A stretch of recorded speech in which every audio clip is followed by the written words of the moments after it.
Good morning. I was trying to wait to see how many people would be in our room before I actually started talking. But we've got more than enough people to have like a good conversation. I just found out before, as I was entering the room and saw the title of it, that I will be talking about Afrofuturism. Good morning, Dr. Aflalo. And so I guess a good place to start would be to ask how many people in this room are awake yet and ready to have like an actual conversation. Well, I am awake. Okay. How able I am to converse intelligently, I don't know yet. Well, you know, it doesn't have to be intelligent. Let's go for authenticity instead. Okay. All right. So Doug Case, Dr. Aflalo, Ariana Olvera, I have not met you before, I don't think. And Aubrey, could you tell me how to pronounce your last name? Fong Sally. Fong Sally, thank you for your help with that. I'm Dr. Luana Richmond. I am president of the Democratic Women's Club of San Diego, co-chair of the Candidate Evaluations Committee for the San Diego County Democratic Party, member of the Central Committee for San Diego Democratic Party, and an assembly delegate appointed by the San Diego County Democratic Party. So that's the political stuff. I also ran for school board. I didn't win, but it was still, I think, a very valuable experience that I'm glad I put myself through. Yeah, I think it was a growing experience. But I think I was asked to talk about Afrofuturism because I am the co-founder and organizer of the Afrofuturism Lounge and the Afrofuturism Dream Tank. And I also lecture in various settings about Afrofuturism. And I do all of that because for starters, I'd like everybody to know what Afrofuturism is. So I thought that might be a good starting place. And even though I didn't know that's what I would be talking about, it just so happens that I just did a talk yesterday. So I have some slides that I can reference and not sound like a babbling idiot while I talk to you. And I don't plan to lecture, but I thought it would be good if we're having a conversation to at least have a shared understanding of what Afrofuturism is. Does that work for everybody? Mm-hmm. Yes.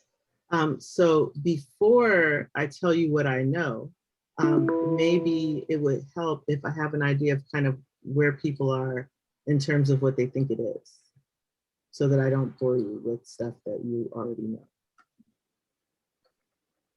I'm not sure what it is, but could I take a guess? You can.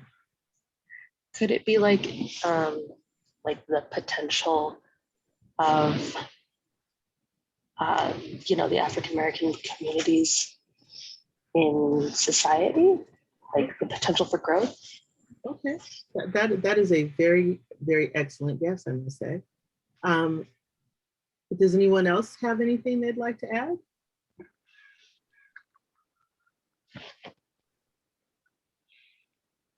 Doug, did you unmute because you want to take a stab at it? Well, I was going to say the same thing. So. All right. So I mean, it's actually Ariana is actually right on target. It's that and more. Yaritza, could you tell me how to pronounce your last name, please? It's Yaritza. Yaritza. Yes. Oh, they're sending more people our way. Okay. Maybe I was a little premature here in getting started. So with that being said, I think everyone who came into the room saw Afrofuturism next to it. And I thought it was interesting that Afrofuturism was followed by the number 8, because if you turn the number 8 sideways, you get my second favorite symbol, which is infinity. Some people might ask why it's not my first favorite, because the number 1 spot is held by Sankofa. We all know what infinity means. There is no end. Sankofa is very closely related to Afrofuturism, and I'll share with you why as I share what Afrofuturism is. And then I'm gonna ask people to introduce themselves, because And if you don't mind, could you turn on your camera so I don't feel like I'm in a lecture hall? Because I signed up to like engage in discussion and conversation as opposed to delivering a lecture at 7 o'clock in the morning. Thank you, everyone. I gotta try to Yay. figure. You can do it, Doug. I have seen your face this morning. Yeah, but I'm in a different place. Oh, and so- okay. All And I right. don't know how the camera, it's not working. Okay, so I can see your camera and I see like maybe your thumb in front of the camera and it may Or be, maybe okay, there we are. all right. Yeah, okay. Yeah, I'm sitting in my chair instead of in front of my desk, and so. That's okay, be comfortable. This Here, is, oh, yeah, okay. all right. So I'm feeling a little bit better here. So I will tell you, and this is fun because Afrofuturism happens to be my favorite topic. Would you guys like me to share my screen so you can see my notes? Yes. All right. So I'm kind of a weird presenter. I don't like a lot of slides. And so what I tend to do is put a lot of information on a slide. Oh, they have disabled screen sharing, so I cannot show you. I apologize. But the first slide is just pictures of Sun Ra, Jimi Hendrix, Prince, Andre 3000, Janelle Monáe, W.E.B. Du Bois, George Clinton, and King Britt. All people in the music industry who have in some way sparked my Afrofuturist heart and made me feel like they understand or that they're depicting things that promote that. And below them, I have pictures of George Floyd, Breonna Taylor, Ahmaud Arbery, Sandra Bland, and Trayvon Martin. And I put those together because I think that they are appropriate for what I will say next. Afrofuturism, and it has many different interpretations. Some people like to keep it super light and it's science fiction, comic books, art, and music. And it's just all about entertainment. And I love entertainment and I love to entertain people, but that's a little bit more for me. Afrofuturism is about visions of freedom and liberation. So there are many people who have given definitions. Mark Derry is a British journalist who published a collection of essays in 1993. And he said, for lack of a better term, Afrofuturism is, let's see, here we go. And seeing the notes thing is hard here. It is put his in the middle for some reason. Okay, it is an intersection of imagination, technology, the future, and well, that's not his intersection. Okay, and more generally, African-American signification that appropriates images of technology and a prosthetically, inappropriate images of technology and a prosthetically enhanced future. So he was all about Afrofuturism being about science fiction, art, all those things I told you, entertainment with technology. And, you know, at that time in the 90s, everybody was thinking about how we were all gonna have like robot arms and other parts in our body to make us like super beings. And that was a decent definition. But it was in 1994, and my favorite definition is Afrofuturism describes visions of the future, including science, technology, and its culture in the laboratory, in social theory, and in aesthetics. So the entertainment piece is still there, through the experience and perspective of African diasporic communities. Hi, Marissa, it's so nice to see you. And this particular definition of Afrofuturism comes from Alondra Nelson. And I used to like put her, whatever her current title or position was, but now I just put superstar after her name. And I will tell you, I put superstar after Alondra Nelson's name because one, I've learned more about her, and two, this year she was appointed by the Biden administration to serve as the Deputy Director for Science and Society in the White House Office of Science and Technology Policy, which is interesting because the Biden administration chose to appoint someone with an Afrofuturist perspective to serve in that role. She was also the Harold Linder Chair in School of Social Science and Institute for Advanced Studies. And I cannot go without mentioning she is also a UCSD alum. As a UCSD alum, and I'm pretty active there as an employee, I happen to have a special place in my heart for UC San Diego. But we're not going to talk about that today. We're going to talk about Afrofuturism. So the definitions that I offered, and then there's one more because I like to triangulate. Tasha Womack wrote a book called Afrofuturism, go figure. And she said that it is an intersection of imagination, technology, the future, and liberation in which Afrofuturists redefine culture and notions of Blackness for today and the future by combining elements of science fiction, historical fiction, speculative fiction, fantasy, Afrocentricity, and magical realism with non-Western beliefs. That was a mouthful, but does it give everybody a better idea of what Afrofuturism is? No, yes, maybe, a little bit. So for me, so Sankofa is a West African concept out of Ghana, usually depicted by a bird with its feet planted firmly in the ground to represent the present and being grounded in the present. Its head turned backwards to represent reflecting on the past, and an egg in its beak to represent the future. And so to me, Sankofa is a much older term than Afrofuturism, and it more effectively talks about and represents the combination of these three different spaces and time that we use in order to interpret our society and make decisions about actions in the future. So yeah, and what does all that have to do with Juneteenth, right? I say everything because this is a time when we reflect on the past and we assess where we are in the present, and we imagine where we could be in the future so that we engage in actions, behaviors, and choices that get us there. And I just told you almost in a nutshell how I live my life.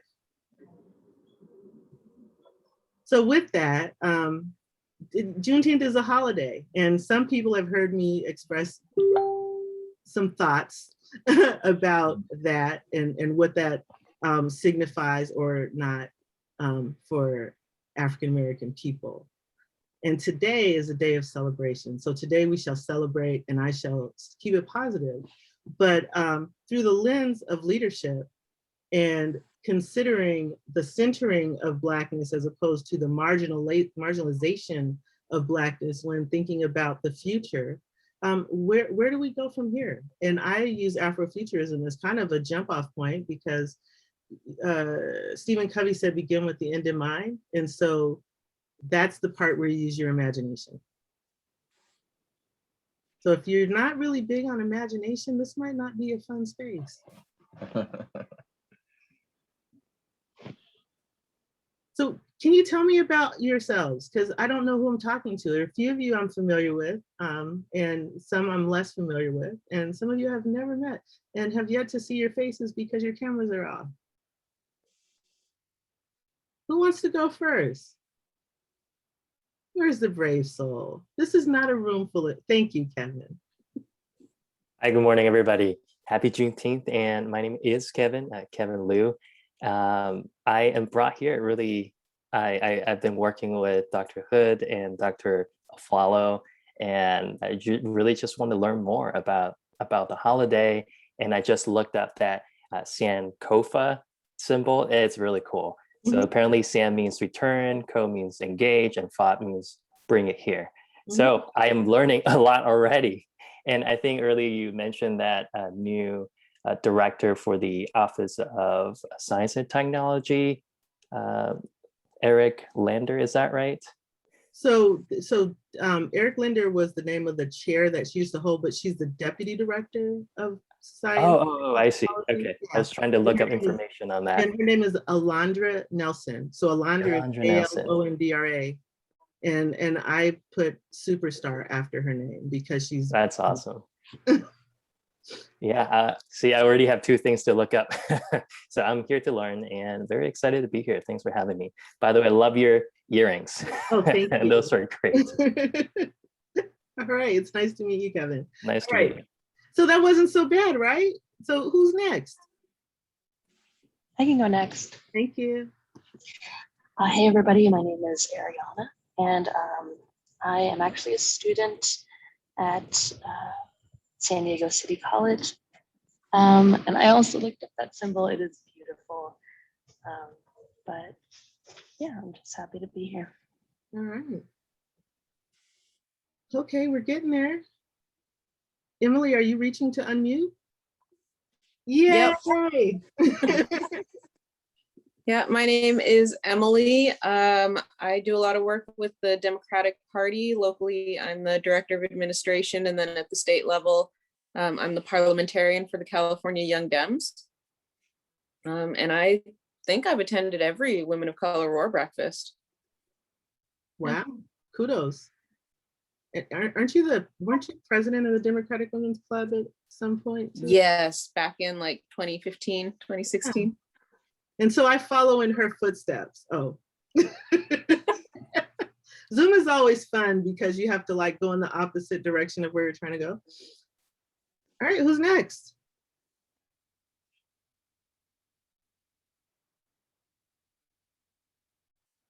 All right, we have 8 minutes. So we're gonna, so just a real quick, you know, you don't have to give me your bio. I promise I won't like pick on you. I'll go. Hi, everyone. I am Marisa Talbert. I do a lot of work in the community, and I love doing that. And I work with Dr. Richmond on a lot of, our paths intersect on a lot of community advocacy work. And so that's me. Glad to be here. Good morning. A very humble introduction. From a very brilliant woman. All right, we're getting there. So I've got like this whole row. All right, who's next? Okay, I'll go. I'm Doug Case. I am the Political Affairs Director for Senate President Pro Tem Tony Atkins.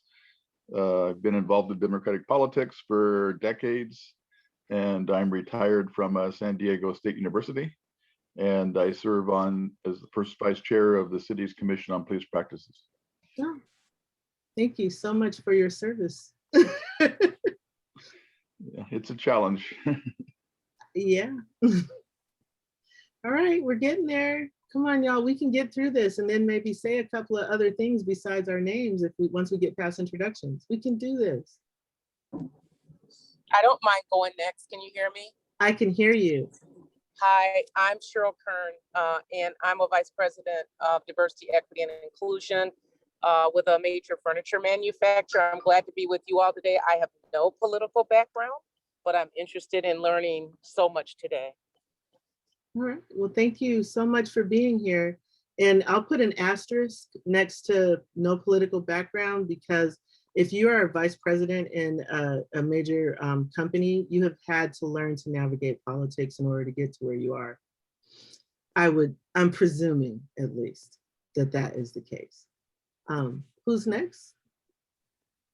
I'll go next. Okay.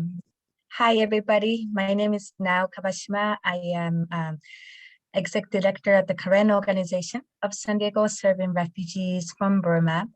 And I've never been to this breakfast meeting, but my friends invited me, and I'm so happy to be here today. I'm here to learn more. And yes, thank you for having me. Well, thank you so much for being here and for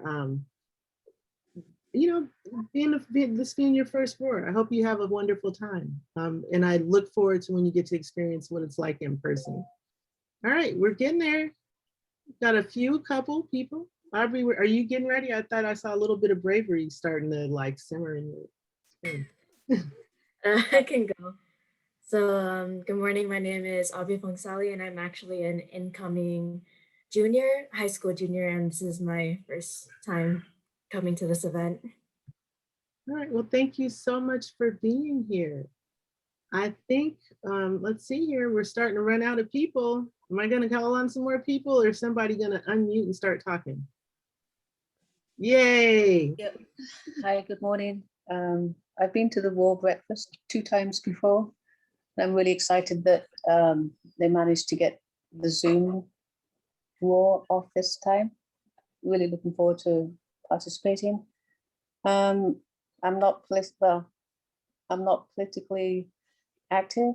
I'm just want to be an ally and help to see equality in many, many dimensions. All right, thank you for that. I appreciate your commitment. So we're down to like, I think there's like 1 or 2 more people that haven't said anything. Are you? Dr. Luana, Yes. I didn't want to take any time because they're going to hear about me afterwards, but I'm just sporting my Jamaican tam, since that's where my roots are from.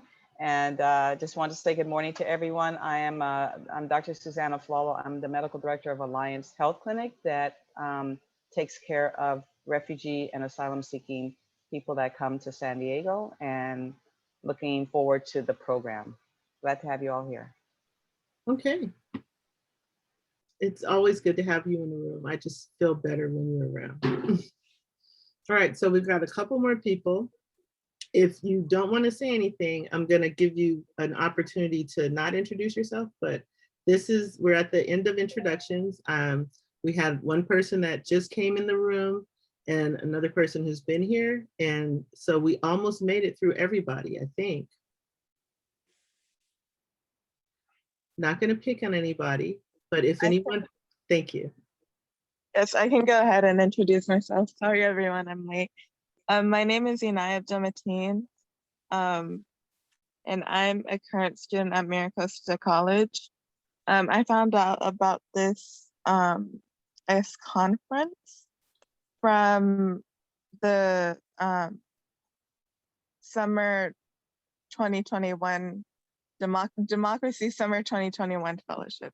So, and I'm glad to be here. So thank you. Well, thank you, and congratulations on being part of the fellowship program. All right, we've got like 1 or 2 more people left. Oh, we've got more people joining the room. Are they going to close the room right as soon as people join? Did I see you unmute, Dr. Sharon? Were you going to introduce yourself?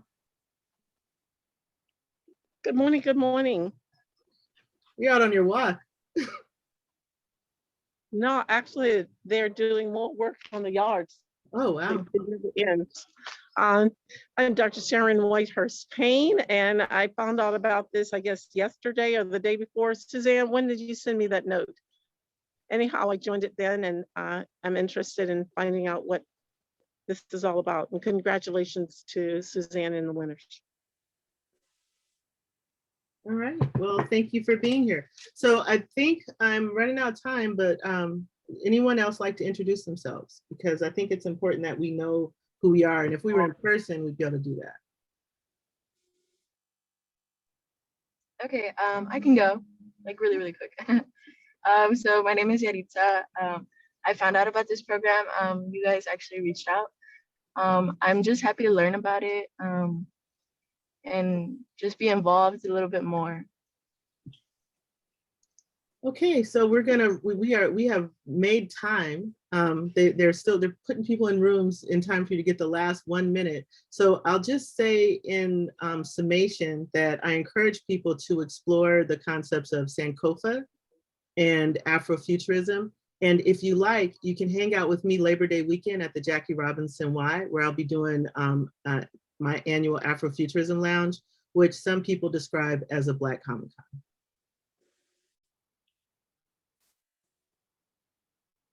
If you have questions and you want to reach me, probably the easiest way is drluana.com. And I look forward to continuing the dialogue in public and in person, and I appreciate inquiry.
Well, welcome back.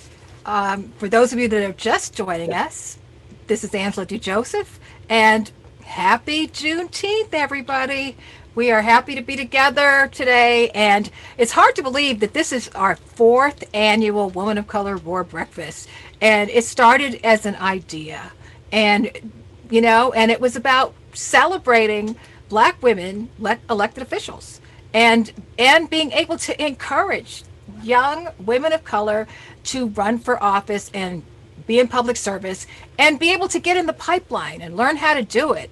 And so I'm so excited to see so many people here today and showing up and donating. And so we're kind of a casual group of people here. So I wanted to give a couple shout outs. One of them I have to give a shout out to is Miss Elise Pipkin Allen, because she is the MVP of raising funds to help us put this on. And so, Elise, I just want you to know I have a gift bag for you. And so you're going to get lots of goodies from us. Thank you, though. But Elise, thank you so much. We really appreciate it, because really without the funds to put this on, we couldn't do it. And I appreciate you so much. And then I have to give us a family member shout out. My great niece Layla Joseph today is her birthday on June 19th. So I have to say happy birthday, Layla. And so and she's going to be a doctor. So the family is so proud of you. So those are my shout outs. And then I want to tell you a little bit about what you see behind me. This artwork, this grid is called Shiro's Rise. And the artist's name is T.L. Duryea, and she is in Connecticut.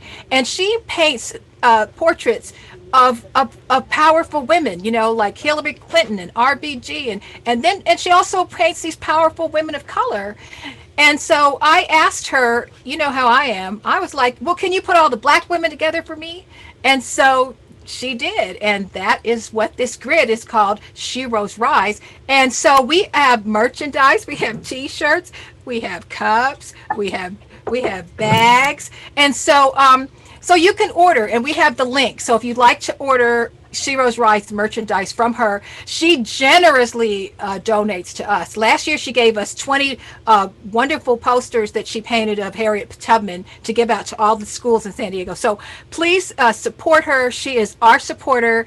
And also, you can see Shiro's Rise. But anyway, so this year when we were trying to come up with the theme, I thought, oh my God, Shiro's Rise. And so that's why that's our theme. And when we started talking to, reaching out to women across the country, because we were going to be virtual, then it's like, oh, well, we're not just have to talk to San Diego, we could talk to everybody. And who knew that we would get the response that we got from the women all around the country. So I'm so excited for you to see see the program today that we've put together. But it's just been a tremendous outpouring, and I'm just really, really excited. And so one of the things that we we love our elected officials, and so I know that we're going to have some of them popping in, and so I just wanted to see who's popped in and see if any of our elected officials have popped in this morning before we run the program. So let's see who's here. So I'm looking at the team to see who showed up so far. So just so you know, when we normally in the morning of the Women of Color Roar, we always have our elected officials. We give them an opportunity to greet everyone, and because most of us do not get to see them, we see them on TV and on the news, but we don't really get to meet them and talk to them. And the breakfast is a time when you can actually meet them and talk to them. And so we couldn't do that virtually, but we decided that we wanted to invite them to be a part of this program. And anyone who is interested in getting a job working for an elected official, if you want an internship, more information, reach out to us, and we will be the connecting force, and we're going to put you in touch. And so in the breakout rooms this morning, we asked elected officials, their staffers, to come and talk about what it was like working for an elected official. And we wanted to know, how did you get that job? What did you major in college? How did you get an internship? We wanted to give this information because the sooner you learn how to do it, the better it's going to be. So that's why we wanted to sort of give everybody a head start. And I hope that you got to connect with some of those staffers, because to tell you the truth, it's really the staffers that get the work done in those offices. And so, and I do it myself. We go, well, I want to talk to, the council person. I want to talk to, but get to know their staff. If you want to get something done, make friends with their staff. They're the ones that can get it done for you and get you in. So I'm going to just check in right now. So to my command central. So Tama, is Monica here? Monica is here. Yes. Okay. Can we bring? There she is. The city, our community council person, Monica Montgomery, wanted to be here with us today. Good morning, Monica. Thank you for being here on Juneteenth. Good morning, Angela. And I don't want to take too long, but I also want to take this time to honor you, because this week the city of San Diego declared June 19th Juneteenth Day, but also Angela DeJoseph Women of Color Roar Day. So if you give me a moment to read the proclamation, then let me see, I can't see. I feel like my mother now. Okay, let me read this for you and the entire team, Angela. We so appreciated having you here in San Diego to do this. And so we want to honor you. So Angela DeJoseph Women of Color Roar Day, presented by myself, June 19th, 2021. Whereas Angela DeJoseph, founder and organizer of Women of Color Roar, created a communications platform to give voice to women of color. And whereas the mission of Women of Color Roar is to support, encourage, and inspire young women to run for office. And whereas Women of Color Roar hosts an annual breakfast to celebrate the collective achievements of women of color and to confer distinction upon selected honorees. And whereas this year's celebration, Sheroes Rise, will commemorate Juneteenth and uplift the work of achievements of women of color warriors for their contributions in politics, public health, and social justice. And whereas in the wake of a historic year, including the first woman of color Vice President of the United States, Kamala Harris, HUD Secretary Marsha Fudge, UN Ambassador Linda Thomas Greenfield, and California Secretary of State, Dr. Shirley Weber, this virtual celebration promises to honor past and present Sheroes and also inspire the next generation of women leaders. Now, therefore, be it proclaimed by the Council of the City of San Diego that this council, for and on behalf of the people of San Diego, does hereby proclaim June 19, 2021 to be Angela DeJoseph Women of Color Roar Day in the City of San Diego. Congratulations. Monica, thank you so much. I'm really honored. And I really appreciate it. And I share that with all of the volunteers and all the people that have worked. And Miss Kathleen Harmon, who helped me get Women of Color Roar started. And thank you. And thank you for always being for the people. We appreciate you. And Monica is one of our honorees you're about to see. So Monica, thank you. I know you have a busy day celebrating Juneteenth throughout the city. So I appreciate you being here for us this morning, and we'll see you soon. Thank you, see you soon. Thank you. Well, you heard it here first. It's Juneteenth, and it's Angela DeJoseph and Women of Color Roar Day. I'm a little overwhelmed. So are we ready, team? Are we ready to hit play? And let's get this party started.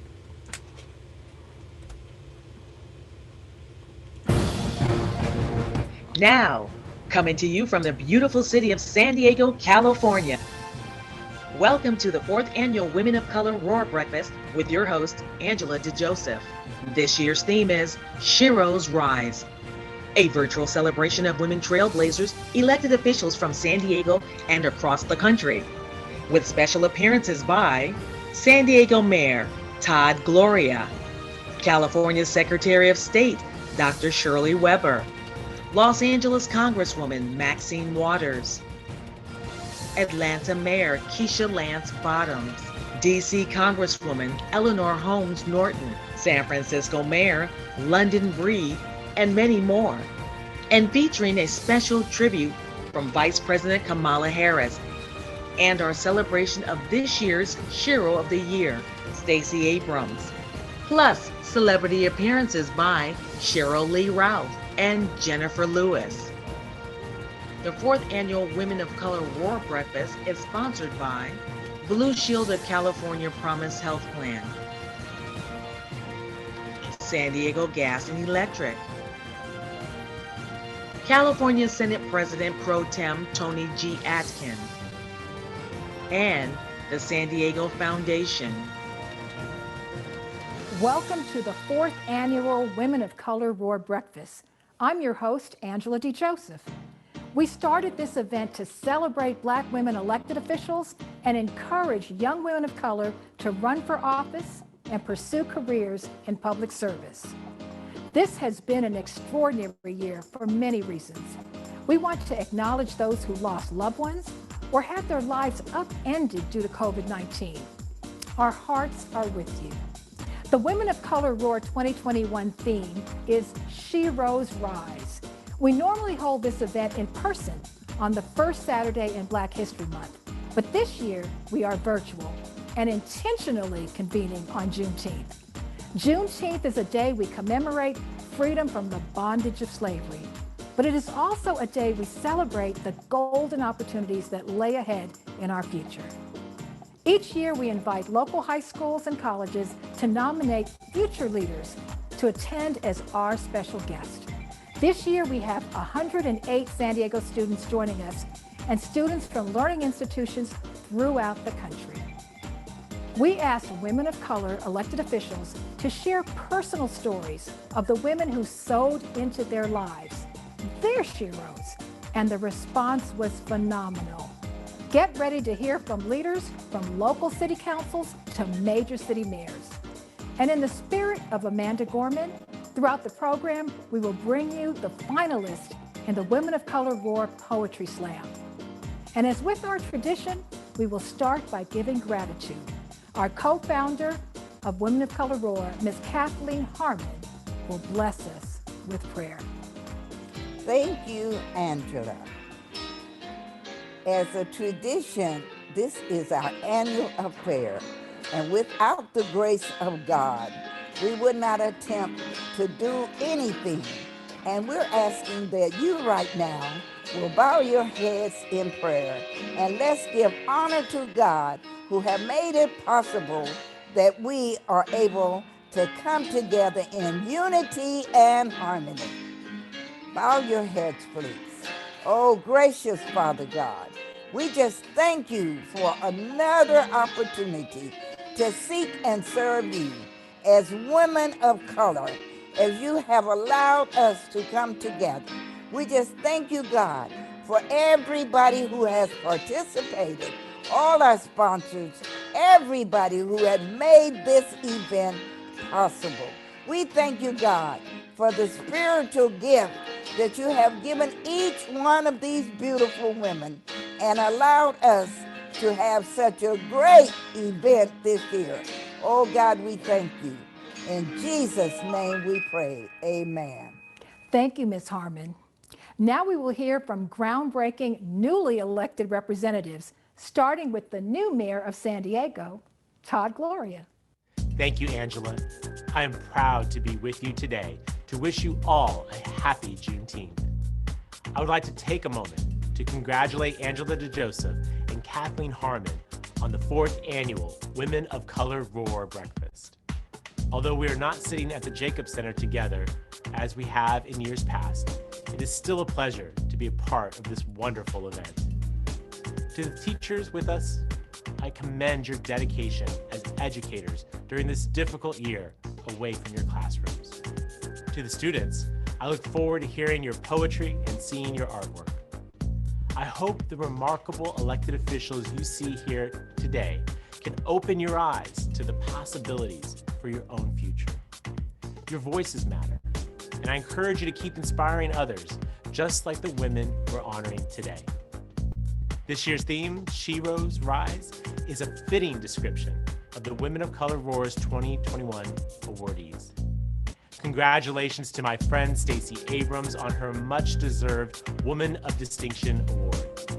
And congratulations also to our own People's Council member, Monica Montgomery Stepp, and Dr. Suzanne Aflalo on being honored with Women Warrior Awards. I'm also proud of the Racial Justice Coalition of San Diego on winning the Champion of Justice Award. Thank you all for your fierce advocacy on behalf of our community. On this Juneteenth 2021, let's honor all the Sheroes in our communities. Thank you and enjoy the program.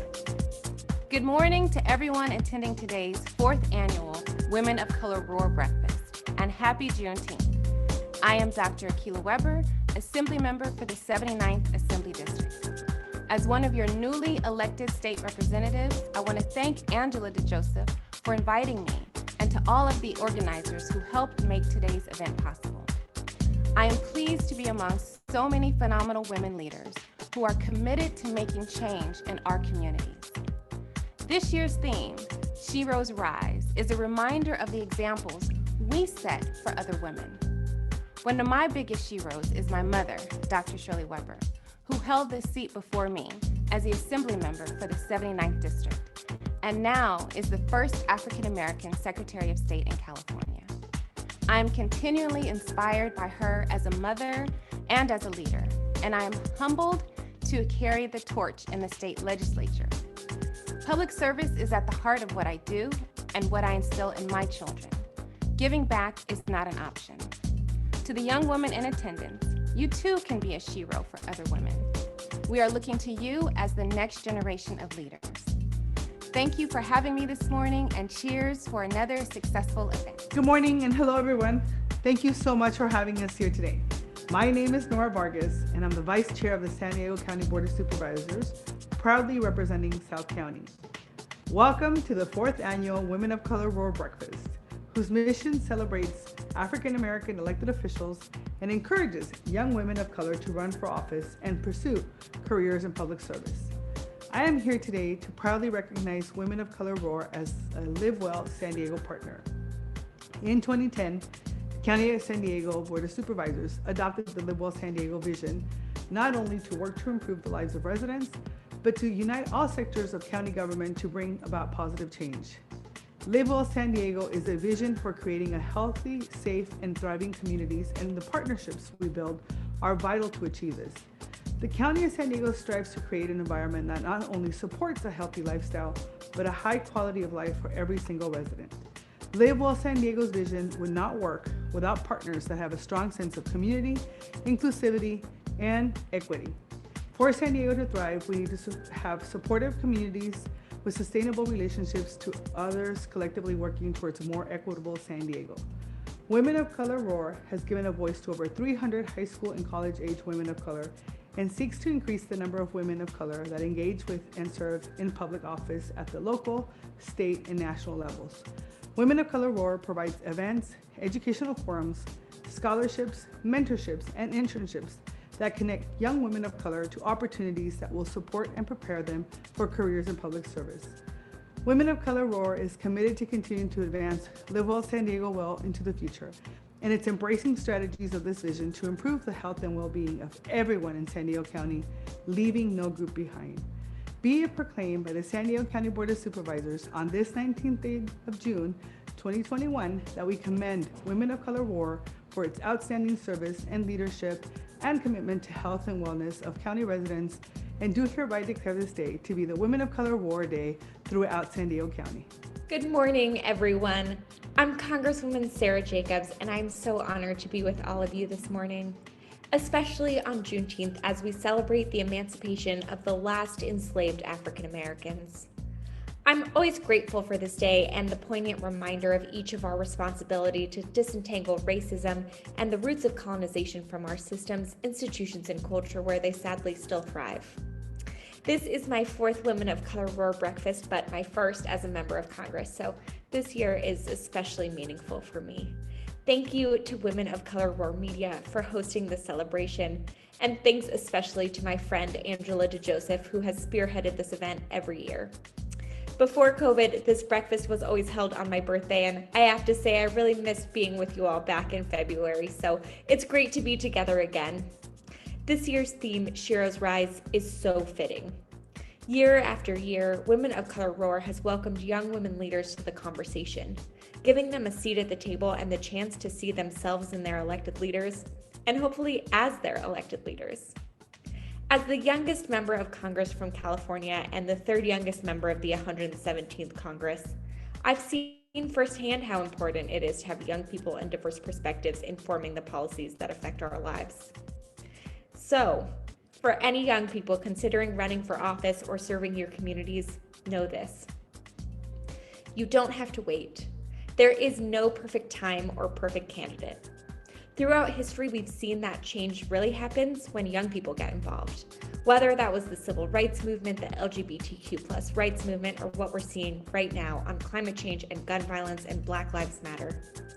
Your voice matters. You are enough right now, and we need you. So thank you so much. I'm excited to be here, and I'm so honored to be your representative. Thank you, Team San Diego. And appropriately, our first award goes to San Diego City Council member, District 4, Monica Montgomery Stepp.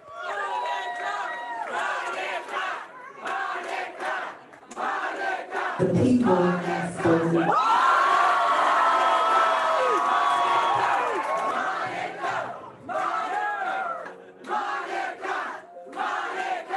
Well and faithfully discharge the duties upon which I am about to enter. Upon which I am about to enter. Thank you. Thank you, Dad. Following her inauguration into office by her parents, Clifford and Patricia Montgomery, as a new champion for her community, her city, and for her people, Monica entered the arena and got active, proposing, moderating, supporting, and sometimes contesting legislation that affected the people in her district. I can't, in good conscience, vote for this today because I would be voting against 70% of the people in my district. Changing the status of public safety was a promise made during her campaign, and it's a promise that she demonstrates continuously. My goal is to bring policies forward that are fair, that promotes trust and transparency between the community and police officers. Achieving a ban on chokeholds was a welcome victory, but Monica hasn't stopped battling for real policy changes. Yet she found time to smell the roses and marry her partner and rock, Stephen Stepp, in August of 2020. Through her tireless efforts, Measure B was passed, and the Office of Equity and Racial Justice was founded. It's clear that this warrior never stops being the People's Council member. I do believe in my community, and I believe that the representation needs to reflect the diversity, the richness, the culture of my community where I grew up, the community that raised me. I just want to give everything back to that community. Hello, everyone. Women of color, hear me roar. I am so honored to receive this award, and I want to thank Angela DeJoseph for her vision in putting this together and honoring women of color, honoring Black women for the work that we do. There is nothing like a strong woman, whether you are in a courtroom, in a boardroom, raising your warrior children, all the way up to the Vice President of the United States. We can do anything. I thank you for honoring me, for fighting for the people of this region. It is my life's work. It is my calling. And I'm just grateful to be here with you and to receive this award on behalf of all of the strong women. Thank you. January 20th, 2021 is a day that will reverberate in history, or should I say her story. Kamala Devi Harris was sworn in as the 49th Vice President of the United States, the first woman, the first South Asian, Indian, and Black woman elected to that role. She is second in command to the leader of the free world and presides over the United States Senate as the tiebreaker. Women of color roar indeed. I have been an admirer of Vice President Harris since I met her when she ran for Attorney General of California in 2010. Ever wonder who Vice President Harris considers as her hero? After listening to her many tributes and accolades, it's clear her hero was her mother.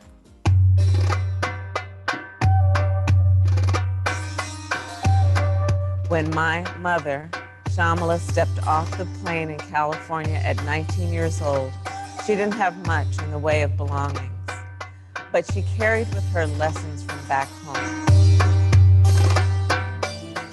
You see a lot when you're the firstborn. I saw my mother and how she worked hard, and she was full of pride and would never want anyone to ever pity her. She never complained about anything.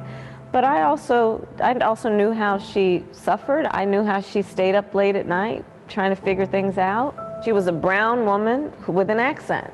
I remember going into, a store and us being followed. I remember how people would look at my mother and make certain assumptions about her intelligence or her capacity or her right to belong. As the eldest child, you see this. My mother was very well aware that she was raising 2 black girls to be 2 black women. And she did that instilling in us pride in our culture and cultures, always knowing that we would face all kinds of obstacles, but she never let us believe that anything could get in the way of our dreams or pursuits. My sister Maya is 2.5 years younger than me. So at the age of 2.5, I was told, look after your sister. And it is something that is very much a part of just who I am, which is that look after those who need your support or need your help. And that has been what has motivated me to do the work I've done, to look after and protect people. The office upon which I am about to enter. So help me God. So help me God. Mom, mother, she never needs to stutter. She speaks and she knows you hear her clearly. Melanin, God's pin drew her perfectly. A look that can kill, and I'm not talking about attraction, passion that she has passing, coursing through her veins, insane, she never needs a minute to herself. No matter how hard she works, her hands are never rough like sand. I don't know God's plan, but it will always involve her. She's my hero, never a martyr, Superman, Batman, Thor, ain't got nothing on her. She makes me strive, makes me want to be smarter, makes me want to work harder, be a leader, not a follower, but wherever she goes, I will always follow her. Because she has never led me wrong, she has always been strong, hearing her voice is like perfect melody in a song.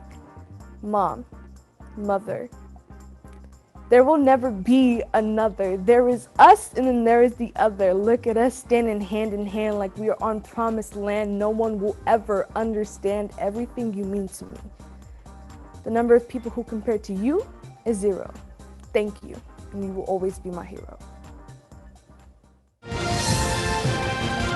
The 4th Annual Women of Color Roar Breakfast is sponsored by Blue Shield of California Promise Health Plan, San Diego Gas and Electric, California Senate President Pro Temp Tony G. Atkins, and the San Diego Foundation. And coming up, more Cheryl greetings as the 4th Annual Women of Color Roar Breakfast continues.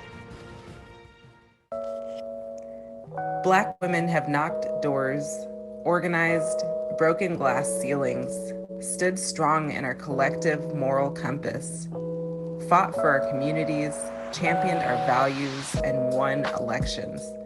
But right now, Black women have no voice or vote in the United States Senate. Our country's strength has always been in our diversity.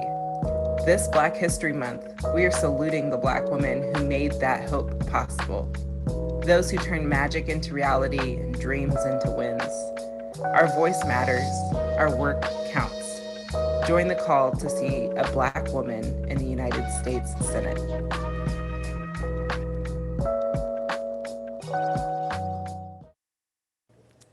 They're the ladies that shove their loneliness into their homes, taking it to bed but not in between their legs, whose lives are dedicated to being accepted into this cruel society, but not for her. The world doesn't know a single thing about the beauty she radiates, but they do know about the weight she carries on her shoulders. They're intimidated by her curly afro that they badly want her to lay to rest because they dislike how round it is, how loud it is, and how black it is, and how it draws everyone's attention just like she does. She's a woman that causes chaos just by the way she walks. She's a woman that utilizes her voice for the ones that are forced to not have one. I'm intrigued by her resilience and strength and empowered by the words she makes. The woman that taught me to love myself instead of hate. Her name is Angela Davis. A woman whose existence I carry close to my heart. A woman whose life is something I tear apart, examine it all, just so I can be a replica of what she did and what she said. A woman who I want to be like. Angela Davis, a woman for us.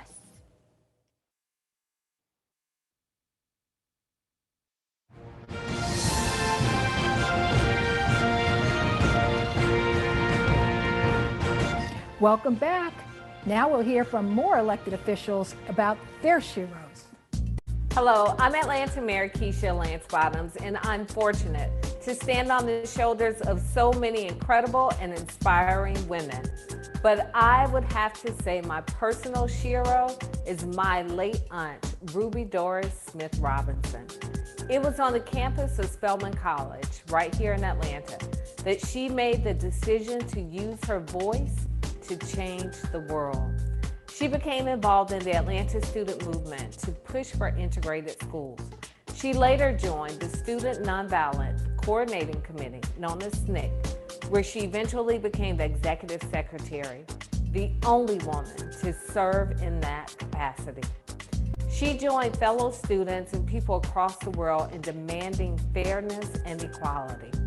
She volunteered to go to Rock Hill, South Carolina in support of the Rock Hill 9, a group of college students who were arrested after a sit-in and refused to post bail. My aunt Ruby Doris Smith Robinson joined them in jail and even spent time on the chain gang during those 30 days. She was beaten and bloodied as a freedom rider in Montgomery, Alabama, and spent 45 days in a Mississippi prison. No matter the obstacle, the resistance, or the potential punishment, my aunt Ruby Doris was determined to use her voice, to use her life, to fight for what was right and fair. It did not matter that she was young or woman or black or poor. All she saw was an opportunity to change the world for the better.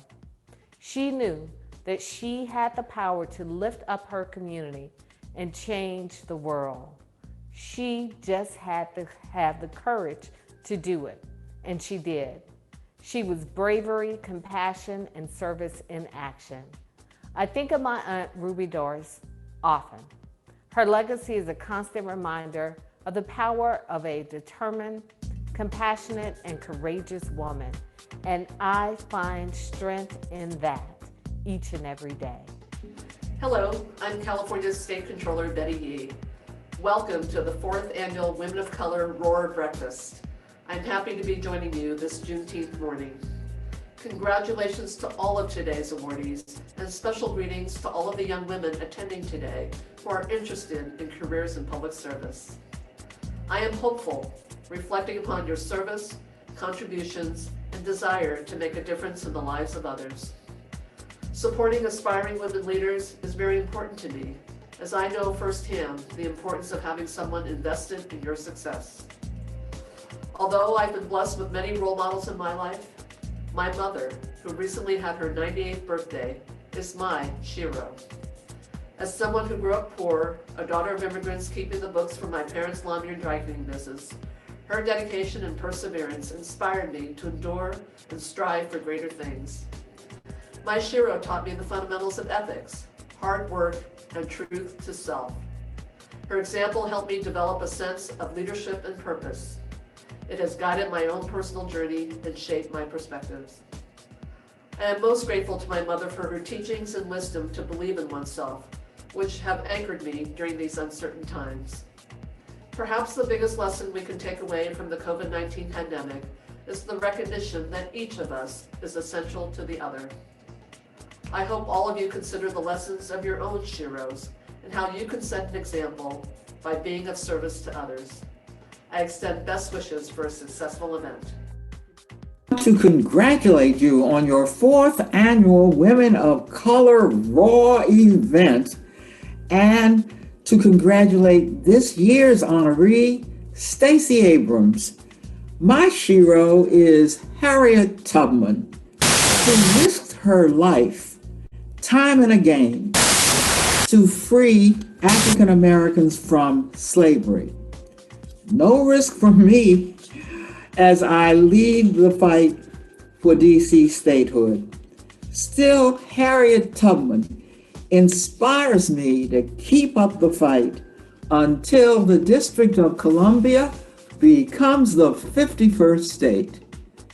Thank you and congratulations. Good morning and happy Juneteenth.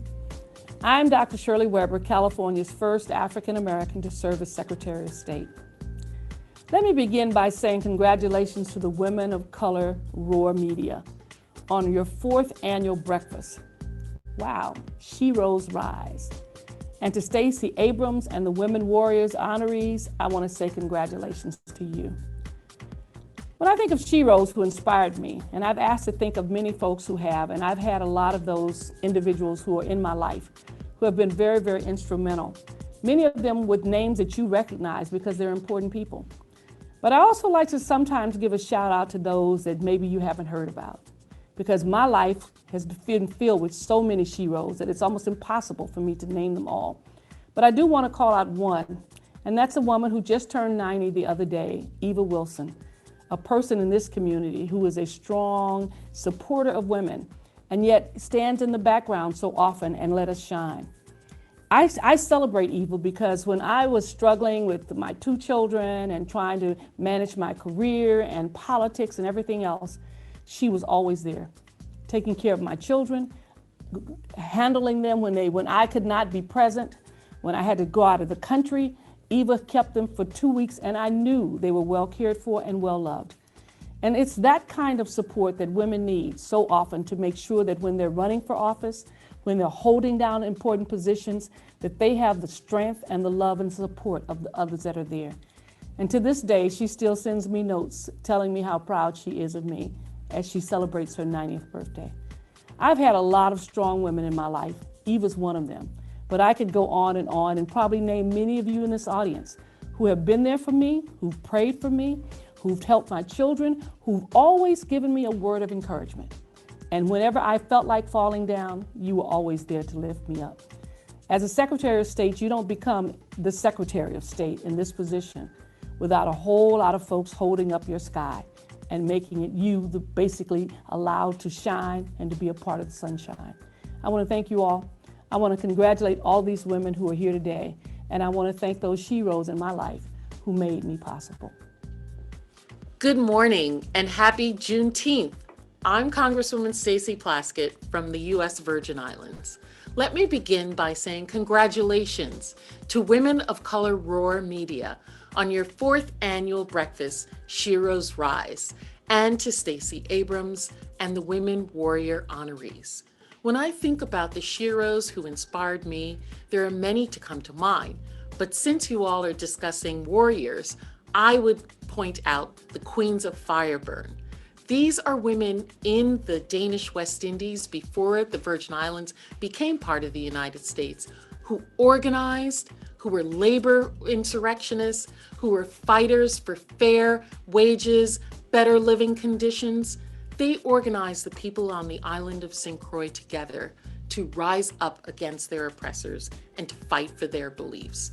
They were jailed, they were sent to Copenhagen, lived in dungeons, brought back, and some were actually burned at the stake. And yet they stood for their beliefs.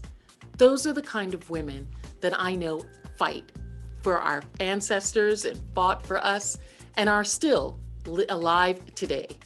We are fighting still. So to all the young women thinking of running for office, this is your time. There have been many who've come before us to do this for us. We need you now. Thank you for those heartfelt Shiro tributes. When it comes to exceeding expectations and unmatched work ethic, there is only one Dr. Suzanne Afalo.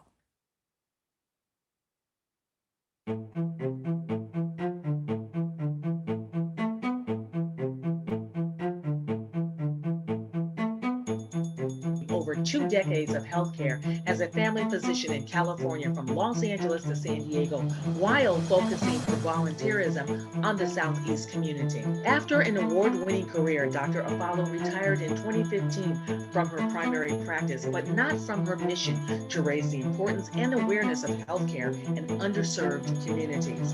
One such way is through the A Healthier Me program, a program designed to decrease the mortality rate in minority communities. It's an education on healthy eating, exercise, blood pressure, and diabetes control that she implemented into at least 4 different churches. It's about improving the health of our Black and brown members of the Southeast San Diego area. Continuing her outreach, Dr. Afalo and Wendy Schroeder's organized the monthly Community Health and Resource Fair in February of 2017. And its importance has been on display during the COVID-19 pandemic. First and foremost, we're trying to get our community vaccinated. As a member of the COVID-19 Equity Task Force and the Multicultural Health Foundation's Together Against COVID campaign, Dr. Afalo has targeted many that challenge. We have blood pressure and diabetes screening, cholesterol screening. We have breast exams this month. Every other month we have free mammograms. We also are doing COVID testing and free COVID vaccines. As Dr. Suzanne Afalo continues to administer to the Southeast healthcare, she's also inspiring the next generation into service. Make sure you pay attention and learn from your teachers. Read every day and study hard. Reach for the stars, and you too can be successful. I want to offer my heartfelt thank you to Angela DeJoseph and the Women of Color Roar team for considering me for this prestigious Woman Warrior Award. I am both grateful and humbled to receive this honor. I want to take a moment to share a little bit about my journey. At the young age of 12, I knew I wanted to be a physician to help people get well and live a healthy life. My introduction to the medical field came from observing my hardworking, dedicated mother who worked 2 jobs and raised 5 children as a single parent while studying to be a nurse. At the tender age of 50, with grit and determination, she achieved her goal and became a registered nurse. Her accomplishment solidified my desire and goal to become a physician. Thank you, Angela DeJoseph and the Women of Color Roar, for giving me this award. If you have any battles to fight, trust me, you'll want to have the Racial Justice Coalition on your side. No peace! No racist! No justice! No racist! What do we want? What do we want? Wow!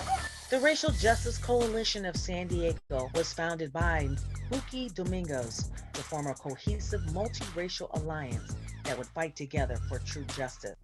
Along with members like Yusuf Miller and Dr. Darwin Fishman, the Racial Justice Coalition of San Diego has been in constant engagement against the forces of oppression within our communities. The I Can't Breathe campaign was launched to ban all neck restraints. The carotid restraint becomes the chokehold in the field, and people are killed in this manner. And the current campaign, Prosecute or Resign, is designed to bring pressure on the DA's office to take appropriate action in officer-involved shootings. The officers must be prosecuted and charged for their criminal acts. They've also been known to include music in their arsenal as a tool of healing and change. Get it together, because if you're about to lose your job.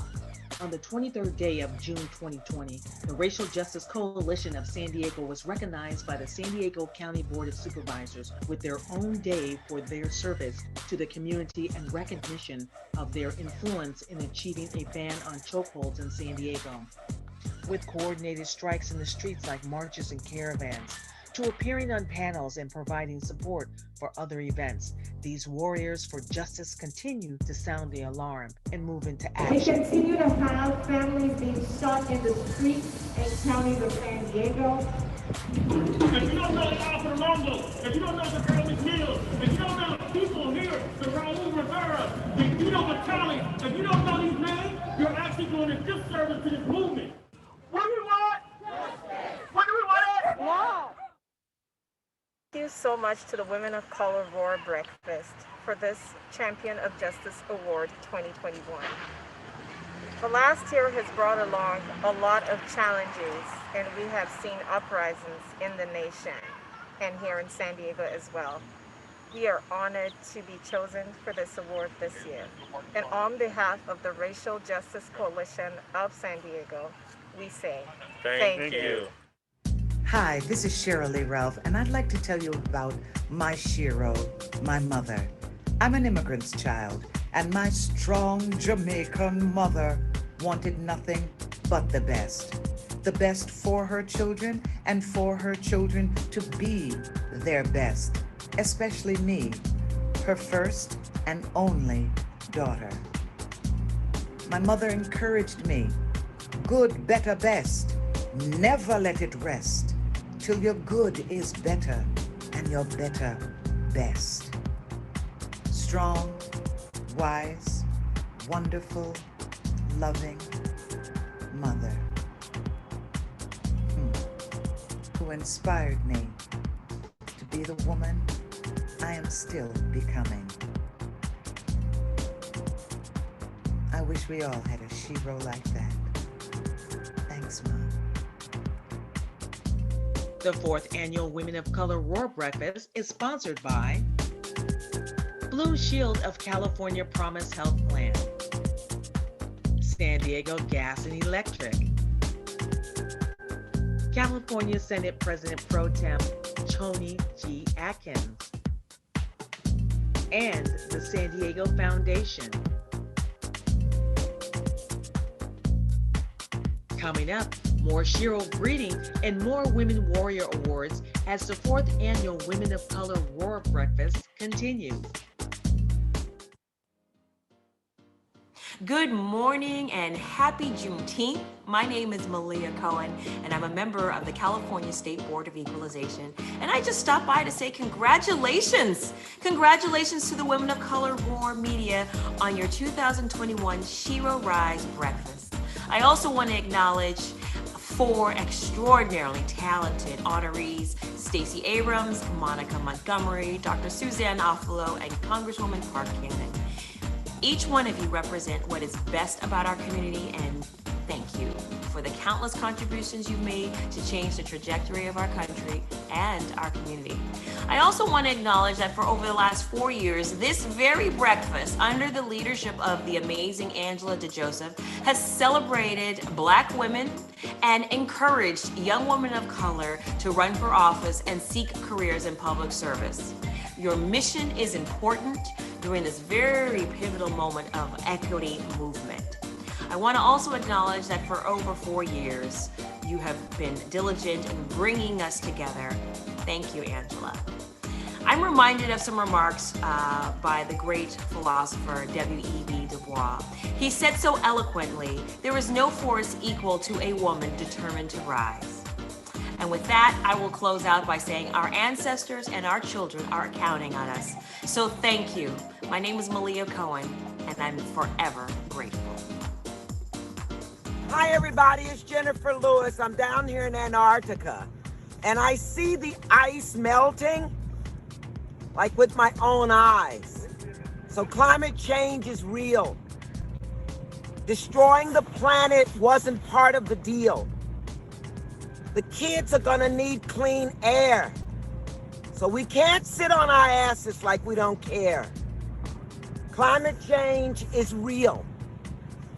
A promise ring is a thorn worn around your finger. A marriage ring is a cactus worn.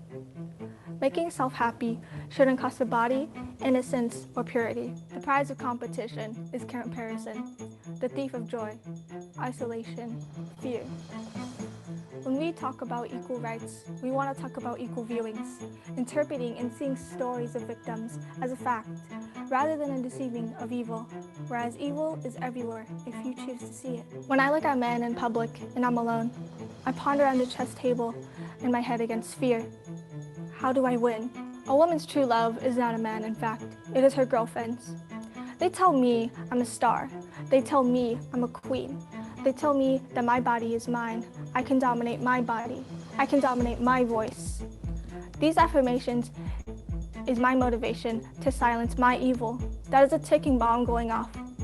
Where it is not me, it is a promise to a bunch of mini-me's. Because I know some of the boys that are being taught to sexualize and incoherently hurt us. So let the hypocrisy of men consume them as we get stronger and smarter, birthing ideas and a safe haven for those in hurt. Now more elected officials share their sheroes. Good morning and happy Juneteenth. I am so excited to join you to celebrate Women of Color Roar at your 4th annual Sheroes Rise breakfast, including this year's honoree, Stacey Abrams, and all of our Women Warrior honorees. Throughout my life, personally and professionally, there have been countless sheroes who have inspired me, supported me, and paved the way for me to be where I am today. And yes, some of them are well known, including my mentor, Vice President Kamala Harris, but many of them are women who may never have their names etched in the history books. Women like my grandmother, Miss Camellia Brown, who raised me and taught me what it means to give back, even when you may not have much to give. Women like all of the healthcare professionals, educators, and other essential workers who have inspired us with their work to keep us safe and healthy throughout this pandemic. Women who are running for office at the local and state levels, working to create positive change in their own communities. And women like each and every one of you who are fighting to uplift Black women everywhere and ensure our voices are heard and respected. Those everyday sheroes give me hope for our future. A future where young Black girls can become whatever they want to be without fear of hatred or discrimination. Thank you to the Women of Color Roar Media and everyone joining us here today to support us in this effort. Hello, I am Senator Sydney Kamlager, representing the 30th Senate District in Los Angeles, and I would like to welcome you all to the 4th annual Women of Color Roar event. We are honoring sheroes and trailblazers, amazing women of color who are kicking ass all over this country. Stacey Abrams, all I can say is you rock. You changed this country, you changed the world, and you have everyone talking about voting rights and making sure that our rights are protected, that our freedoms are known. It is because of you that young people in school, when they think of voting rights and fighting for justice, they will be thinking of you. I want to also give a special shout out to the other kick-ass honorees who we will be honoring and celebrating today. And I want to reflect on the sheroes that give me hope. And they are all of the women, many of whom are behind this camera right now, who work with me in my office, who bring their brilliance and their excellence to this job every day to make sure we are putting out the best public policy that we can. So I hope that every other elected official who is a woman, and even those who are men, are giving some shout outs to the sheroes in your office who are doing the damn thing. Good morning, everyone. This is Carlsbad City Council Member Dr. Priyabat Patel, and I just want to take a moment to congratulate everyone who is being honored here today and to say hello to everyone who is joining us. I just wanted to tell you a little bit about my shero. My mom is my shero, so she actually immigrated here from India, and one of the things that she taught me throughout my life was to make sure to give back without expecting anything in return. My mom has always built community wherever she goes, and every time she does exactly that. She gives without expecting anything in return. And I think that, for me, has been the true definition of public service. Furthermore, one of the things that my mom always taught me was to persevere during adversity. And I have continued to face obstacles throughout my life, even while running for office. And during that time, that always reminded me that I needed to continue to push forward. And I wasn't just doing it for myself, but I was also making sure that I was doing it for others that would come after me. And that's why I continue to do the work that I do, is really to make sure that we're breaking that glass ceiling, not only for ourselves, but for future generations that are going to be following in our footsteps.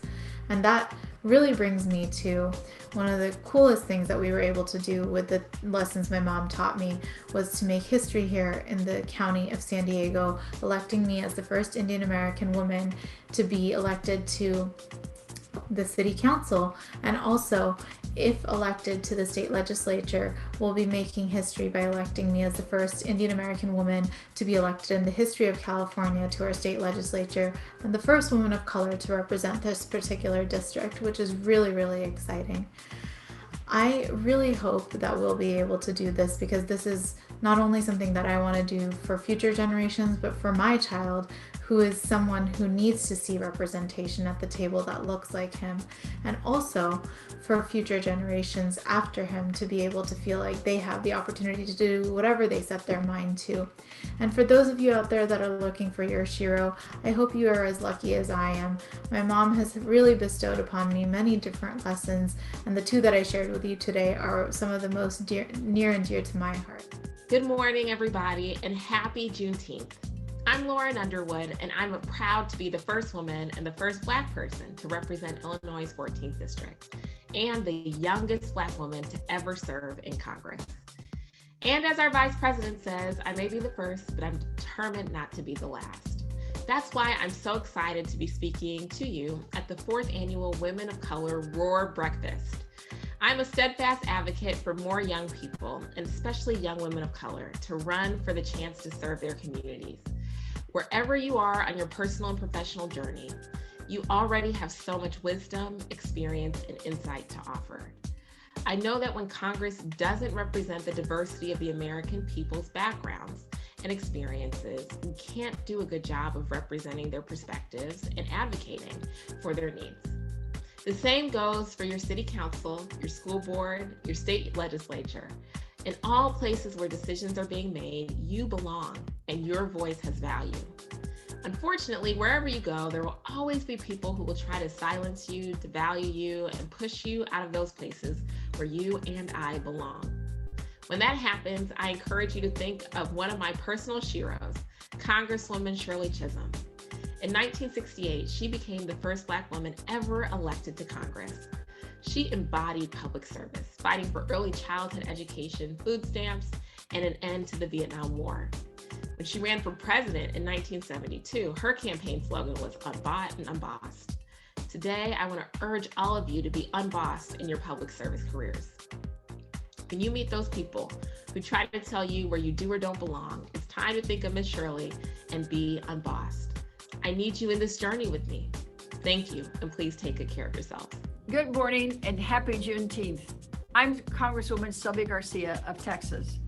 I want to congratulate Women of Color Roar Media on its 4th annual breakfast, Sheroes Rise, and to Stacey Abrams and the Woman Warrior honorees.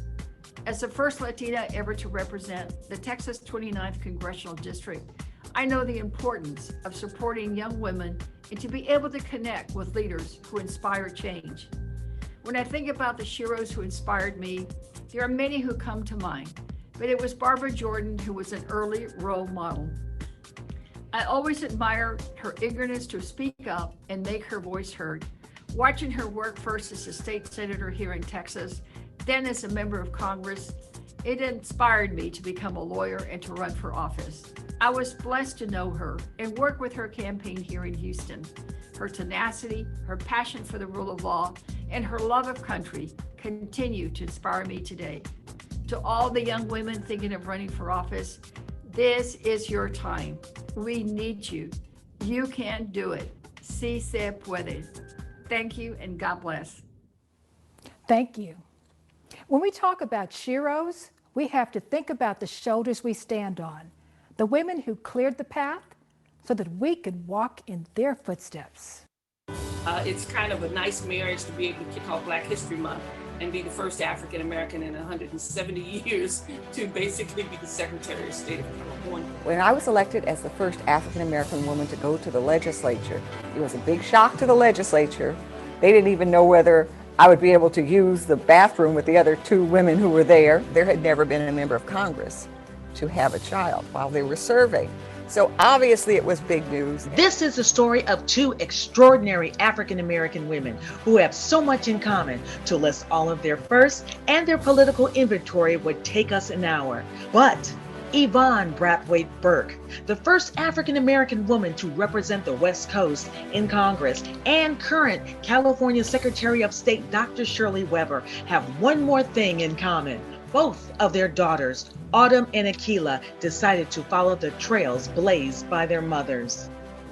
I, and state your name, I, Akila Weber, do solemnly swear do solemnly swear. It was very special to have her officiate my swearing-in ceremony. She did my swearing-in ceremony for both when I was sworn into the city of La Mesa on the city council, and also this time when I was sworn into the state assembly, which was historical in itself.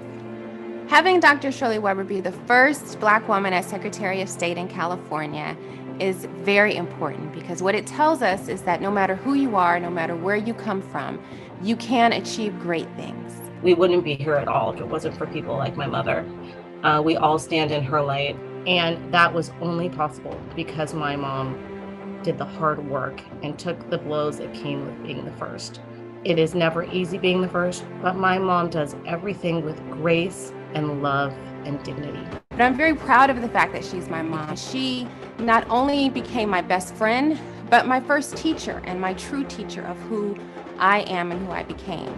And so I would not have given up any of the opportunities, experiences, good or bad, growing up as the daughter of Dr. Shirley Weber. And what do these super moms admire most about their daughters? She feels that I take risk. I think my mom believes I'm a really hard worker, which I am. I think that's what she admires most about me. And I think she thinks I'm a good mom, which is really important when your mom thinks you're a good mom. So it seems like that old expression stands true. Like mother, like daughter. Mom, I love you so much. I am so proud to be your daughter. And thank you for everything you have instilled, both in me and my daughter. And congratulations. You are definitely a Shira.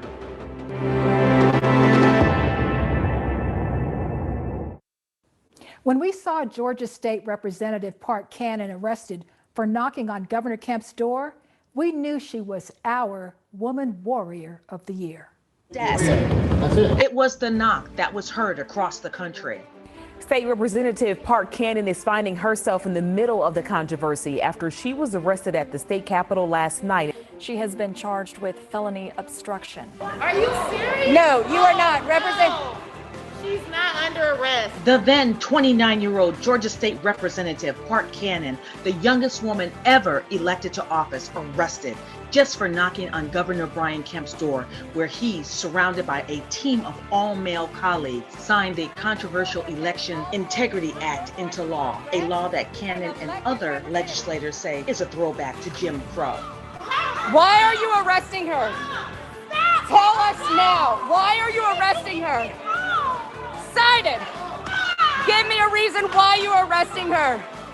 Give me a reason why you are arresting her. As horrible as that experience was, and as difficult as it is to acknowledge that I am facing 8 years in prison on unfounded charges, I believe the governor's signing into law the most comprehensive voter suppression bill in the country is a far more serious crime. Though the charges were later dropped, Park Cannon says she will not be silent until everyone in the state of Georgia has equal access to the voting ballot. I vow to you that I will keep knocking.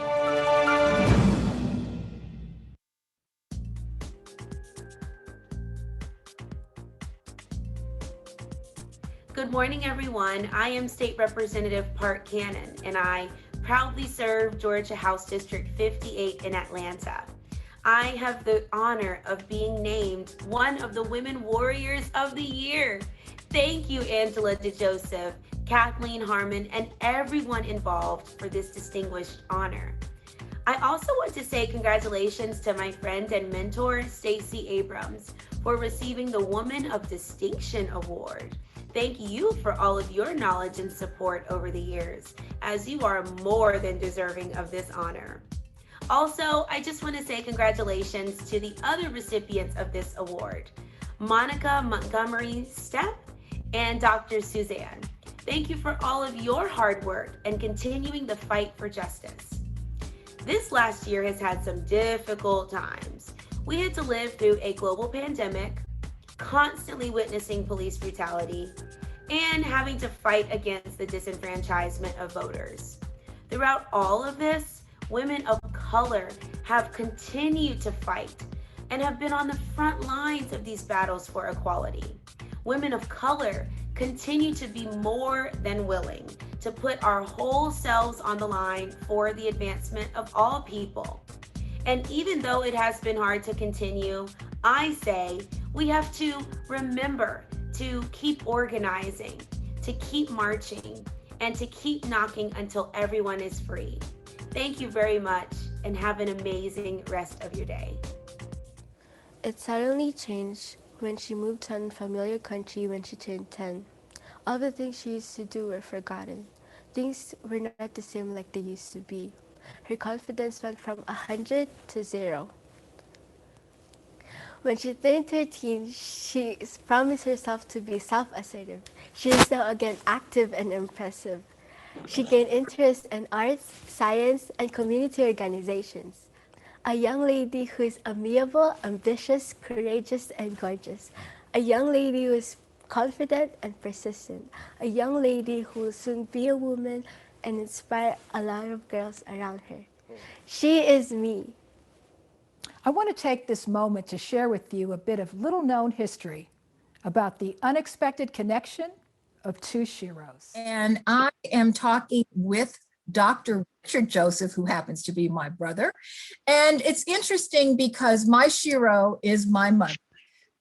My mother's name is Pearl. She was born on the island of Tobago in the West Indies.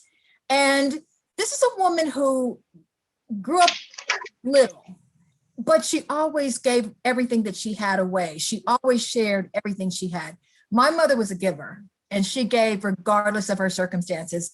And one summer in the 60s, I remember very well that my mother got letters from Mississippi from a woman named Fannie Lou Hamer. And of course, we've come to know Fannie Lou Hamer as one of the icons of the civil rights movement.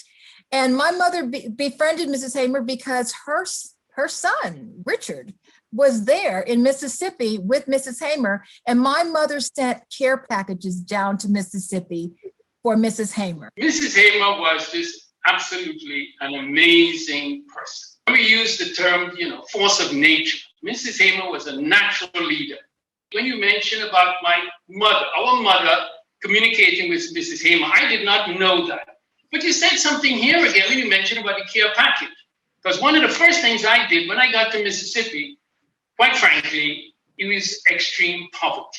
Mrs. Hamer really became like a mother, and being like a son. So the fact that our mothers were in connection, I could tell you your two sheroes were very much connected in that way. Mrs. Hamer, she has still not gotten as much of the recognition as she should have. There's absolutely no issue that we're dealing with today. Right now, the whole issue of voting rights, every major issue we're seeing today, you can trace that back to that amazing woman. Shirley Weber, your Secretary of State, and the fact that she is really leading the struggle there now in that position for the reparations bill. And this is just so fundamentally, what Mrs. Hamer was really looking at. That voting rights was important, all the struggles to get the vote, but you were dealing with such incredible disparities. In fact, Mississippi, when I get to Mississippi in 1967, the word, in addition to extreme poverty, is terror. This place continued to be ruled by terror, but it's the utter vulnerability. And Mrs. Hamer would not be deterred. But in the case of Mississippi, and not only Mississippi, the Delta, and not only the Delta, Sunflower County. Sunflower County was really considered just one of the hardest, toughest places to be in, to work with, to try to make progress. And Mrs. Hamer was right in the center of that. And being with this woman from such conditions and so on, and who emerged when the original civil rights workers met her, and her courage. I mean, there's this story about them going to try to vote. The clerk didn't show up, so they had to go next door. And then on the bus coming back, I mean, the people were just scared. I know it. I've been on those roads. And Mrs. Hamer started singing. And that's one thing about Mrs. Hamer. You know, you can be talking to her, and all of a sudden, she'll just start singing to you.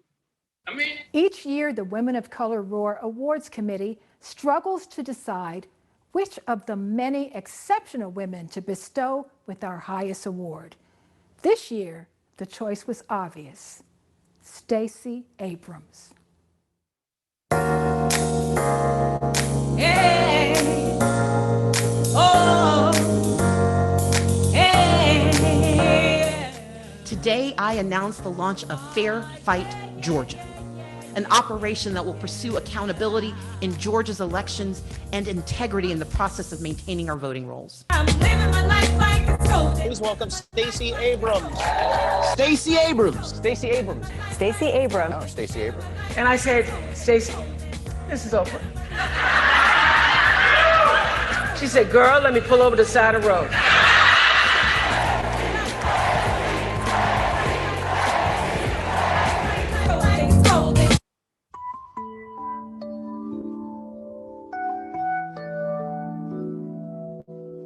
The most disrespected person in America is the black woman. The most unprotected person in America is the black woman. The most neglected person in America is the black woman. Dear Sister Stacey, this is a love letter to you from the voting rights pioneers who paved the way for you and others to keep up the good fight. Stacey, Stacey. The way you have championed voter rights in the 21st century has captured the amazement of the state of Georgia, the nation, and even the world. And I need you all to get out there and win this election so that we can make the change we need in Georgia. You see, throughout history, we as black women have had to fight through racism and sexism just to earn our constitutional rights. Even after the 19th Amendment gave women the right to vote, we were still left behind. The first election that they had after the bill passed, the white women were going to vote, and we dressed up and went to vote. And when we got on there, well, we couldn't vote. They gave us all different kind of excuses why. So finally one woman, Mrs. Simmons, said, are you saying that we can't vote because we are Negroes? And he said, yes, Negroes don't vote in primary in Texas. So that just hurt our hearts real bad.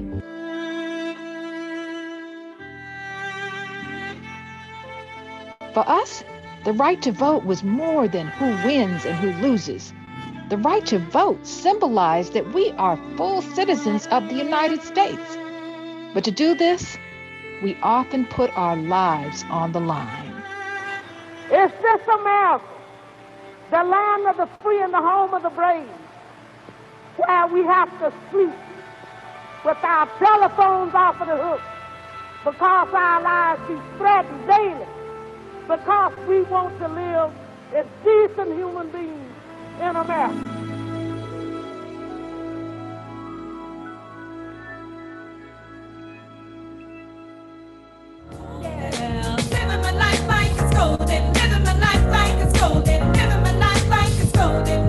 Sister Stacey, we are so very proud of you. You have taken the baton and exceeded our expectations. And today, through your hard work, Black women have finally been recognized as the political powerhouse that we are.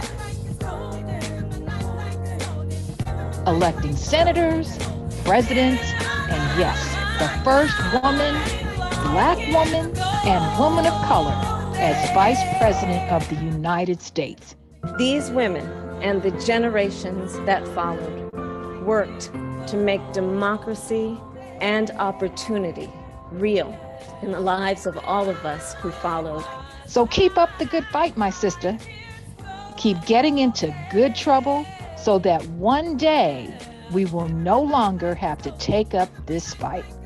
And I will not waver in my commitment, a lived commitment, to work across party lines and across divisions to find a common purpose in protecting our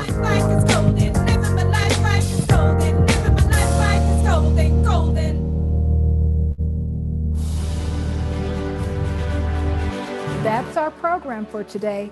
Thank you to our wonderful sponsors, generous donors, and to all of you supporters. I must tell you that this event would not be possible without our Women of Color Roar Committee and volunteers. I thank each and every one of you for your time, expertise, creativity, and love. And as with the Women of Color Roar Breakfast tradition, we invite everyone to join us in a sing-along. We'll see you next year. Until then, I want to hear you roar. Turn on your cameras. We want to see everybody.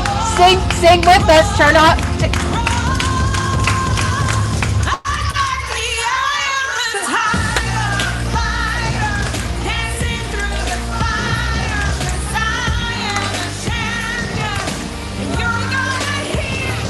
Sing with us. Turn on your sound. Angela, we can't.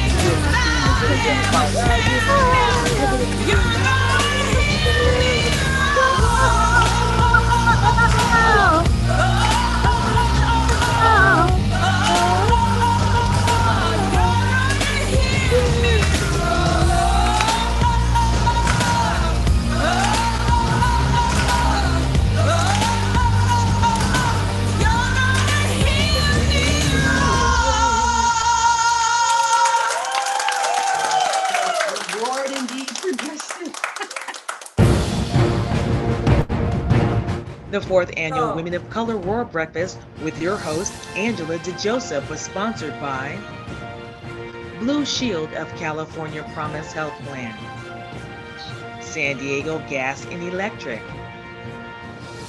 California Senate President Pro Tem Tony G. Atkins, the San Diego Foundation, and by our many donors, patrons, and supporters. Thank you.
Thank you, everyone.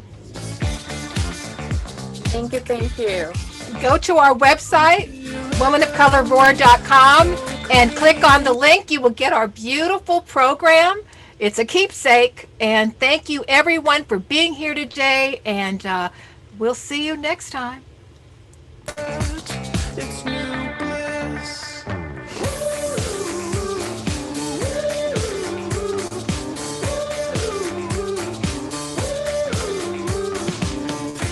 Turn on your cameras so we can get a group shot. Everybody turn your cameras on. We want to get a group shot.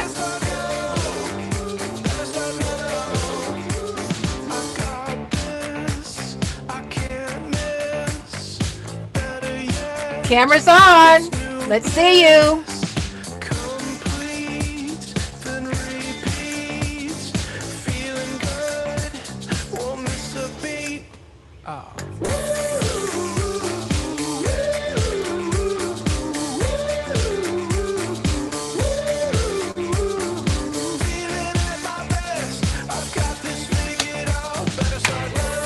Okay, to the Women of Color Roar team, Tama, Wendy, Renee, Cynthia,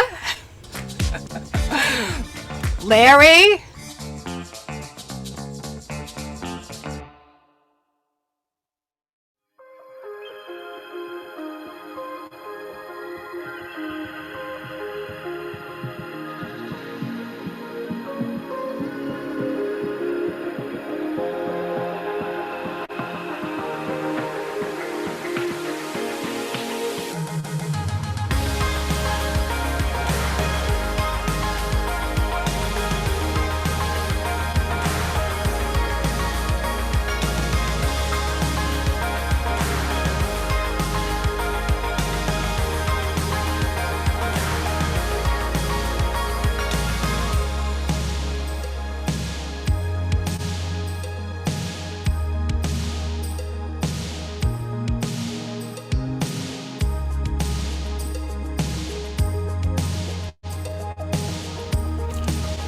They muted me because they didn't want me to be singing.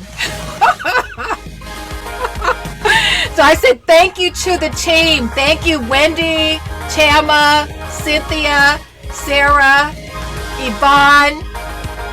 I just wanted to say, Buki, beautiful, beautiful singing. And to everybody that helped us, supported us, we really do mean it. We really appreciate you. And you've done great. Thank you, Larry. I'm gonna just give shout outs. Okay. Hello, Julie Sue. How are you?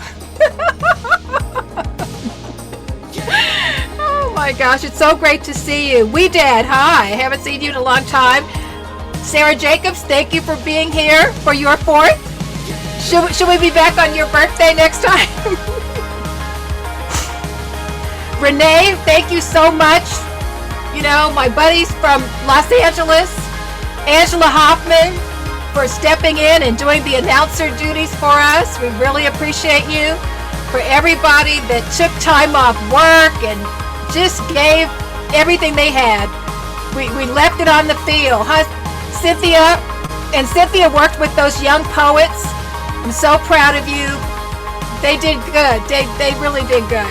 It's a beautiful, beautiful job. So, I'm sorry, I've been crying through the whole thing. So, and I know that I have family members on here. So my brother is on here, Richard, and my nephew, and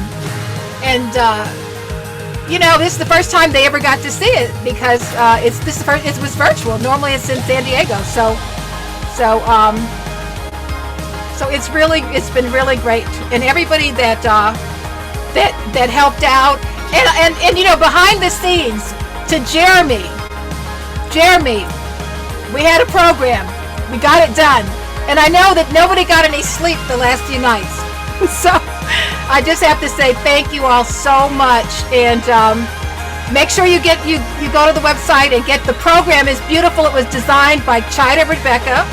And you know, everybody's holding down different jobs. And so Chida's holding down a job at City Hall, but she still designed us an amazingly beautiful program that you can download. So I'm about to go have some champagne and orange juice and toast to Juneteenth and Women of Color Roar Day in San Diego. Thank you, everybody.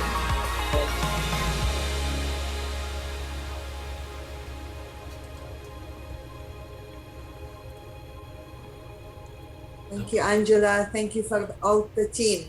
Very good to see all of you. Beautiful. Amazing program. It is indeed. I love it. Absolutely wonderful. Thank you so much for all of your hard work. Congressman Mike Levin wishes you all well, and we will see you again next year. Thank you. Thank you. Tell Mike thank you for his support every year. Thank you so much. She's honored. Also, Angela and the team, the American Arab Discrimination Committee would like to co-sponsor and endorse for next year. So please, we will reach out to you, and we would like to be part of your program and preparation. Thank you so much. Oh yes, and I have to thank the change with begins with me, because they stepped up and helped us with all the tech this morning on the breakout rooms, and all my indivisible sisters and brothers. I want to say thank you all. You all always answer the call, and you always step in and help us with this program, and I really mean it. And so much of it really takes people believing in you, but being there for you, and so. I have to tell you that that's one group that always stands with me and helps us get this event. From the time it was a little tiny, it was just an idea, and to everybody that came through from the Democratic Women's Club and all the people that the very first one were there to support us. I really appreciate you. So let's go celebrate Juneteenth. Thank you. Thank you guys so much. Thank you. you. Definitely let the North County African American Women's Association know about your annual event, and I hope that in some way they can find time to support you. Thank you, and everyone is invited, and so that's a blanket thing now. Each of you are an ambassador, so go forth and let everybody know that next year, 2022, they're welcome to join us.